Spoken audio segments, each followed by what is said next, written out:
40 fight, and I have Crawford winning this fight. Crawford's going to win this fight doing something that nobody's done to Canelo. Okay. That's all I'm going to say. And it didn't take me going to camp to know this. Okay. If he doesn't fight the one way that he can only fight to win it, Terrence Crawford has 6 ways he can win it. And my money will go on the man who has 6 ways to win it over the man who has 1 way to win it. Is that going to be the same version of guy that's going to show up in September? No. I mean, Canelo, he didn't look as fit as he did his last fight. He looked listless. He looked like he didn't care. He didn't have the crowd behind him. Shawn Porter expresses strong confidence that Terrence Crawford will defeat Canelo Alvarez. He believes Crawford's training is on another level, and that he will approach the fight with a strategy and execution never seen before against Canelo. Porter predicts that Crawford's speed, precision, and discipline will overwhelm Canelo, making this a historic performance that will stand out as one of the most dominant victories in boxing history. Makes sense, though. If Crawford's going to win this fight, he'll surprise people in the fashion he does it in. Because a lot of people picking Crawford, they think foot speed and turn Canelo all night. And I'm like, nah, he's Born victor? No, it's just he's definitely a lot better than the guys of the last couple of years who have tried to beat Canelo that way, Billy Joe, Caleb.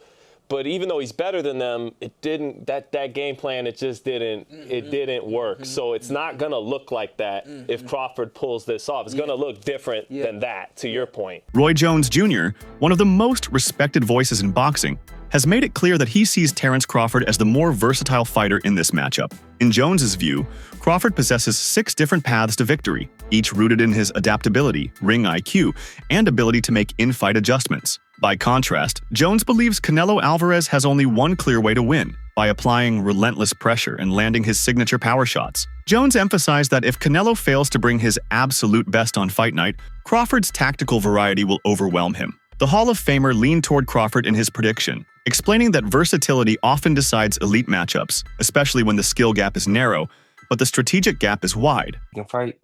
He does have a chance, and I think he could be victorious. If he doesn't fight the one way that he can only fight to win it, Terrence Crawford has 6 ways he can win it. And my money will go on the man who has 6 ways to win it over the man who has 1 way to win it. So you think Canelo has to kind of fight the perfect fight, right? If he don't, he in trouble. If he does, he should be all good. Let's talk about the weight a little bit, right? Because we all know everything you accomplished as a heavyweight. What is Terrence dealing with right now? I don't think Terrence dealing with much of anything, because Terrence did like I did as a heavyweight. He bulked up to the weight. He been dealing with super middles and light heavyweights in training. If you can deal with them in training, you can deal with them in the fight. So the weight should not even be an issue. Do you think Terrence is that one fighter where he could accomplish what a lot of people are thinking is not doable? Is he that one fighter who's just wired and has that different DNA? He is, and not only to mention is he the guy that can, he's already done it. How many 2 or 3 division undisputed champions have we ever had besides Usyk is a 2 division undisputed champ? This dude is a 3 division undisputed champ already, and if he wins this, he'll be a 4 division undisputed champ. We may never see that again. See, people don't like to celebrate the reality when it's happening. They'll wait till the person dead and they talk about it. This man is the only 3 division undisputed champion that boxing has ever had. And we're asking, are we wondering, can he step up to a task? Really? Do you know who we're talking about?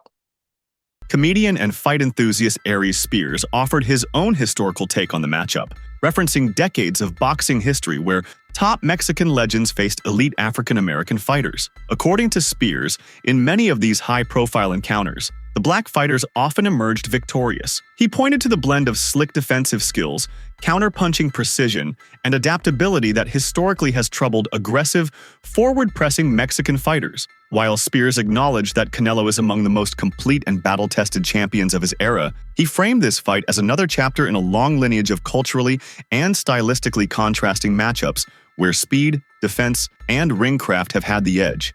You take a top-notch Hispanic fighter, put him against the top-notch black fighter, the black dude usually edges him out. And I'm not trying to be disrespectful to the Latino fighters, because look at the greats. De La Hoya, motherfucking Roberto Duran, Arguello, Felix Trinidad, what's my man's name? Chavez.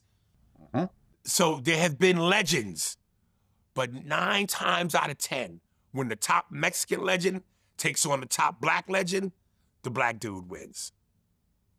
Boxing and basketball is just something that niggas just, we got that wop wop that just, we edge you out. We edge you out. Duran lost to Hagler. He got knocked out so viciously by Hearns. The rumor is he's still waking up today. He lost he did the no-mas with Leonard. Yeah, no, I've been hanging out with Sugar Ray Leonard recently. We talked about that whole situation. De La Hoya lost to Floyd. Yeah. He lost to Bernard. He lost to Sugar Shane Mosley. Usually the black fighters edge out the Latinos when it come down to it. So basically you're saying Crawford's going to win because he's black. I'm saying he's going to win because he's got skills. But that black component, that's that extra juice. That's that extra juice? I mean, look. It's like the Batmobile when it's going fast, and then he hits the nitro button, and the flame shoots out of the back of the car and takes it to another level. Black dudes have the nitro switch. Veteran boxing journalist Dan Rafael focused on Crawford's mental approach, highlighting that the undefeated champion is not only aware of the dangers Canelo presents, but welcomes them. Rafael noted that Crawford's mindset has always been built on embracing challenges rather than avoiding them. Instead of feeling pressure, Crawford uses the magnitude of such fights to sharpen his focus and elevate his preparation. Rafael explained that this mental stability could be a deciding factor. Crawford will enter the ring fully prepared for every possible scenario without being rattled by the occasion. Whatever. I was really excited that Terrence Crawford, when we were going through some of the historical things that could take place if he wins this fight, what they would mean. And at the end of that part of the conversation, he says, there's a lot riding on this fight. Like, he knows it.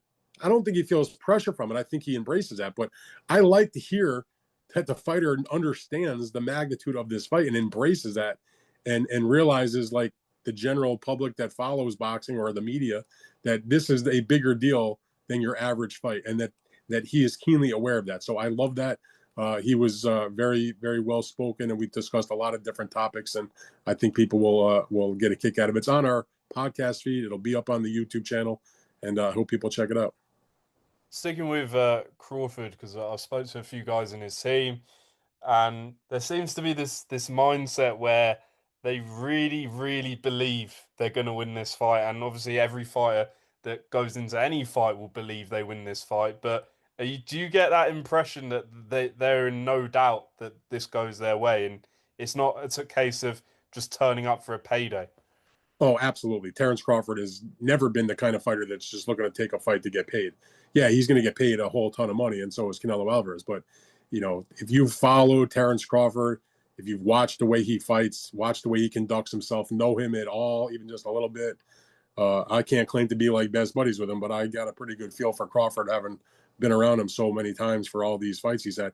There is 0.000% chance that he is coming into this fight with anything other than victory in mind. I mean, he really believes that this is his moment to shine and create a huge addition to what's already a tremendous boxing legacy. Besides just the money, I mean, Terrence Crawford can take a fight against anybody, make a good amount of money.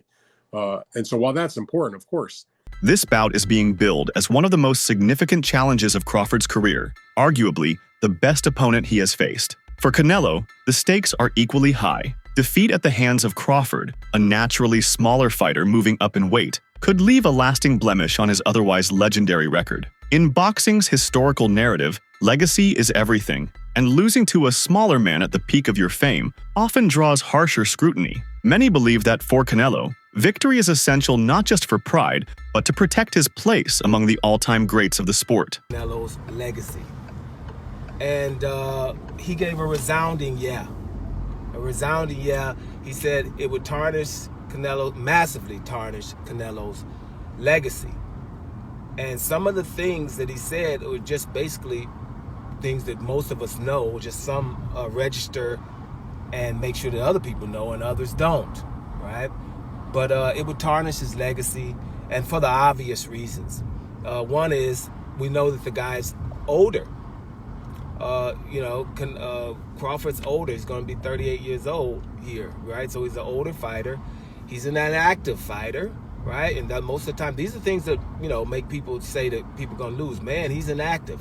So he's pretty inactive, hasn't fought in a year, hasn't fought more than once a year in 3 to 4 years. Showbiz, the adult, a widely respected boxing analyst, has managed to break down the matchup without bias, giving due credit to both men. He pointed out that Canelo's strength, durability, and relentless pressure have been decisive factors in his dominance over the years. Canelo's ability to absorb punishment, set traps, and deliver powerful counters is unmatched in the division. At the same time, Showbiz highlighted Crawford's unique background, including his early years in wrestling, which have given him a heightened sense of balance, positioning, and the ability to read opponents in real time. This combination of athletic pedigree and boxing intelligence could be Crawford's greatest weapon. Canelo uses his legs, he uses his core, and then his neck itself to lift up Bivol like Bivol was a featherweight. That is a huge representation of how strong Canelo is. When you look at his workouts, you can tell why he was able to do that. All these damn neck exercises that I wouldn't dare do. Okay, that stuff looks painful. The squatting and all that stuff that he's doing is exactly why Canelo Alvarez, honestly, is a strong fighter. He tried to do it again with William Skull. William Skull shook out of it, but he is a bull. Listen, Terrence Bud Crawford is strong. He is, okay? And he understands leverage and he understands those things because he wrestled. Honestly, very true. But Saul Canelo Alvarez is also extremely strong. Now, let me know how you feel in the comments below. Former world champion Chris Algieri pushed back on the notion that Canelo's recent performance against John Ryder is a true measure of what he will bring against Crawford. Algieri argued that Canelo has a track record of elevating his performance when the stakes are highest. With his legacy on the line, Algieri expects Canelo to come into this fight in peak condition, sharper, and far more aggressive than in his recent outings. He emphasized that fans and analysts should expect a motivated, fully prepared version of Canelo, not the one seen in tune-up fights. Opinion changed at all? Not a whole lot. It hasn't changed all that much. Listen, the Skull fight, could Canelo have done more? Absolutely. But is that going to be the same version of guy that's going to show up in September? No. I mean, Canelo, he didn't look as fit as he did his last fight. He looked listless. He looked like he didn't care. He didn't have the crowd behind him. And Marcus, you've been to a ton of Canelo fights. You know how that arena is. It is insane. Insane. In Vegas, I mean, it's deafening the entire fight. I remember when he fought BJ Saunders in Texas. Oh my God. And he's waving Saunders on won? 80,000 fans. Yeah. I mean, listen, he is a gladiator. You know, I called Tim a warrior. Canelo's a gladiator. He is there for the adoration of the fans. I just think that he was a little too clinical in there that night. You know, he didn't have that same drive. He had a guy who just was not willing to engage. That's not going to be Crawford, and that's not going to be Canelo. They're going to be their peak of what they are at this point. Because again, Crawford is 38 years old. Canelo will be 35 by then. So I think they're going to be the peak for what they are at their ages. But it's easy to go, wow, what have you done for me lately? That's usually how everyone kind of sees everything. So, but I think it's good. I think it makes the fight more enticing if a lot of people are thinking that Crawford can win. And don't get me wrong, Crawford can absolutely win the fight. I'm not saying he can't win the fight. But in terms of, you know, how I see it, it hasn't really changed my thoughts because I know better than to just trust that last thing I saw because there's a lot of confounding factors. Shawn Porter, alongside other boxing analysts, explored the tactical blueprints both fighters could use. For Crawford, they believe the key is controlling the distance using sharp angles and denying Canelo the chance to plant his feet for power shots. By constantly changing range and rhythm, Crawford could frustrate Canelo's forward march and gradually wear him down over the later rounds. Analysts stress that this fight is as much a mental contest as a physical one. The fighter who remains composed under pressure and sticks to their game plan for all 12 rounds is the one most likely to win. Understands that he has to be smart. And I think with this one specifically, it ain't just about being smart. He knows he has to look like he's never looked before because, again, if he doesn't and he beats Canelo, everybody's just going to say, well, that's Crawford. You know, so I think he knows that this is the performance of a lifetime and everything has to look right. He knows in order for it to look right, he can't just go out there and let the dog go. The dog is, you know, you got to work his way up to the dog. Yeah. Hey, show the clip real quick. I don't know if you showed it already, but this is the dog you talking about right here. right? And so this is, I pulled this clip right here. I seen it on social media this morning. Don't do that. That's what I'm saying. And I pulled this clip, right? But this is Terrence. That's who he is. He's not gonna swing on Canelo. He already know that part of the game. But what I asked you, were you ever trying to send a message to your opponents? He's letting you know, and it's no act. And that's what I really wanted to show, is that's not an act. No. That's not, there's 30 security guards. I don't know, it feels a little contrived. You think so? I think a lot of people feel it's a little like. Well, I'm glad you used a big word that most of us don't know. Hey, I don't fight as good as you guys. I had to learn some big words, right, to make up for that. Don't look it up. Just ignore. You what need big words to get out of fights. You know, you need big words to get out of fights. But okay. So case in point, our guy Hafey, sitting right there, producer extraordinaire. Fans and media outlets have united in their excitement for this bout, calling it one of the most compelling fights of the modern era. The stylistic clash is electric. Canelo's powerful, pressure-based approach against Crawford's surgical precision and adaptability. It is not just a battle for belts. It is a fight that could reshape the narrative at super middleweight and perhaps even pound-for-pound rankings. This is not hype built on promotion alone. Fighters, trainers, and industry veterans are genuinely split on who will win. Oh my God, we just got some absolutely absurd boxing news breaking. Canelo Alvarez versus Terrence Crawford, targeted for December or January in the United States. Oh my God. I'm not even lying when I say this is literally one of the biggest combat sports fights of all time. And as I said earlier, it's targeted in December or January. So the build-up to this fight is going to be incredible. The fact that it's in the United States is insane. Saudi Arabia has low-key saved boxing.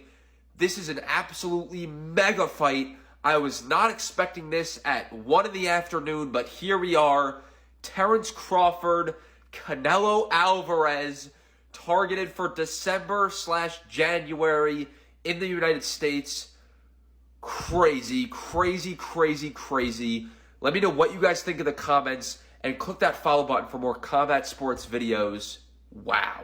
Boxing legend Shane Mosley has drawn parallels between Crawford's style and the skill set needed to beat bigger opponents. Mosley insisted that even if Errol Spence Jr. improved dramatically for a rematch, Crawford would still prevail, proof of his adaptability and ring intelligence. He pointed to Crawford's masterful dismantling of Spence as evidence that size alone will not trouble him. In that fight, Crawford controlled range, picked his shots with clinical precision, and completely neutralized an elite champion. Mosley believes these attributes will carry over against Canelo, giving Crawford every chance to upset the odds despite the jump in weight. Some analysts and fans have raised concerns about whether Canelo still possesses the same explosive bursts that defined his earlier career. Yeah, he's ready. Right when I seen that, I said Crawford wins. His movement, everything he wins. It doesn't matter if Spence was not strong or strong. He had more of the stuff to win that fight. And Crawford is a game player. He's gonna come. He coming to win. You know what I'm saying? So, yeah, I still say Crawford anyway, but I feel bad that we didn't see the true Spence fight Crawford. If that makes any sense. At 35, with a long and grueling fight history, Canelo's output has noticeably slowed in recent bouts. This could open the door for Crawford to dictate the pace and rhythm. However, critics also caution that the sheer size and natural strength advantage Canelo holds may still be enough to trouble Crawford. Even Crawford's most ardent supporters acknowledge that moving up in weight comes with real risks, and any lapse in defense could be costly. The fight remains a high-stakes gamble, where skill will be tested against size and power.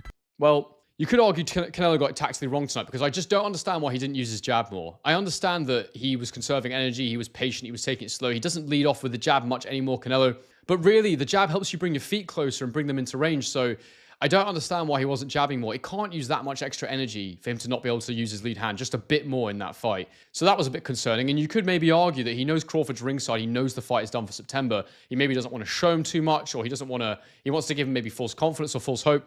I don't think that's the case. I think you get rid of Skull if you can. And I'm just not sure Canelo is able to do it anymore at that level. definitely good enough to beat a guy like Skull. Skull was clearly terrified of the power, but, you know, what does this mean for a fight like Crawford? Well, the first thing I noticed was in the face-off, and I'm sure Crawford was wearing quite thick-soled trainers, as he quite often does, but the size difference didn't look that bad. It really didn't. Like, That's it for today's video. Stay tuned until next time.